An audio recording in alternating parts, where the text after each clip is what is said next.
Budget सत्र का आज दूसरा दिन है और तस्वीरों में जो आप देख पा रहे होंगे कि भाजपा के विधायक लगातार नियोजन नीति लागू करने की मांग कर रहे हैं, बेरोजगारी का सवाल खड़ा कर रहे हैं।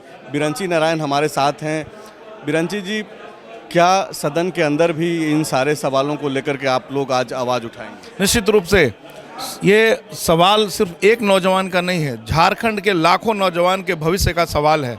और जिस तरह से हेमंत सोरेन बैकफुट पर आए हैं, हाई कोर्ट के रद्दी की टोकरी में फेंकने के बाद इनकी नियोजन नीति को, तो हम तो यही कह रहे हैं कि हम यही कह रहे थे कि आप जो रघुवर सरकार की नियोजन नीति है उसको लागू करिए, बाद में अपनी नीति बनाते रहिए, जो होगा कम से कम जो झारखंड के लाखों नौजवान उनको रोजी रोजगार तो मिले।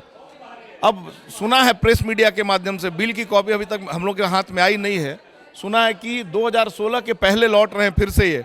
अगर 2016 के पहले लौट रहे हैं तो आपने ये जो 3.25 साल बर्बाद किया, ये क्यों किया? ये सवाल झारखंड के नौजवान पूछेंगे हेमंत सरकार से, और मैं पूछ रहा हूँ, हमारी पार्टी पूछ रही है। दूसरी बात कि जिनकी आयु लैप्स कर गई, अगर वो फॉर्म भरने की स्थिति में अब नहीं है, उनका उम्र खत्म हो गया, तो ये जवाबदेही किसकी है? क्या सरकार जवाबदेही लेगी?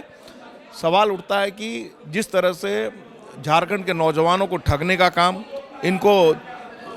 इनको बेवकूफ़ बनाने का काम हेमंत सोरेन ने किया है। देखिए, इनको कोई मतलब विकास से नहीं है, कोई मतलब नौजवानों से। लेकिन सरकार जो है फ़ोन कॉल्स के जरिए युवाओं से राय मांग रही है कि भाई आपको किस तरीके का नीति ये राय 3 साल पहले क्यों नहीं मांगा? सरकार बनते क्यों नहीं मांगा?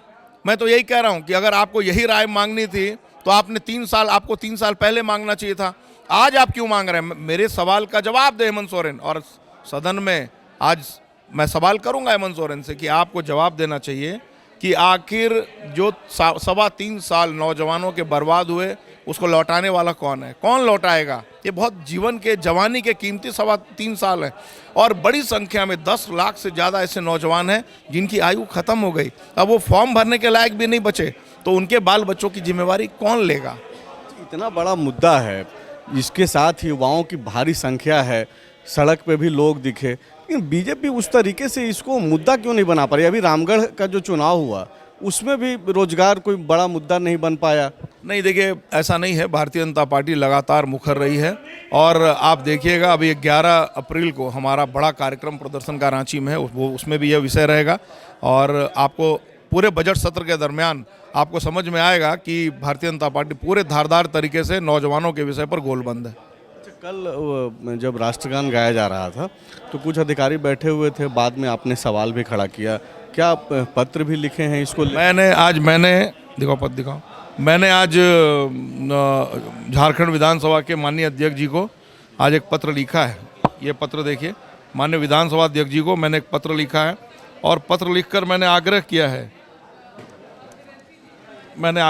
है माननीय विधानसभा अध्यक्ष जी से मैंने आग्रह किया है कि आप जो भी अधिकारी, ये है देखिए, जो अधिकारी राष्ट्रगान का जिन्होंने अपमान किया, उनके खिलाफ कड़ी कार्रवाई होनी चाहिए।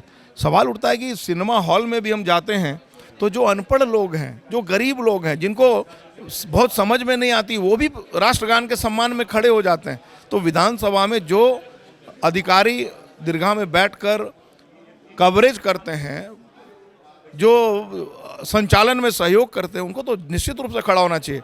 मैंने मांग किया है माननीय विधानसभा अध्यक्ष जी से कि विधानसभा अध्यक्ष जी, आप सीसीटीवी फुटेज के माध्यम से आप चिन्हित करिए कि वो लगभग आधा दर्जन अधिकारी कौन है, और उनके खिलाफ कड़ी से कड़ी कार्रवाई होनी चाहिए, क्योंकि राष्ट्रहित और राष्ट्रभक्ति से कोई समझौता नहीं।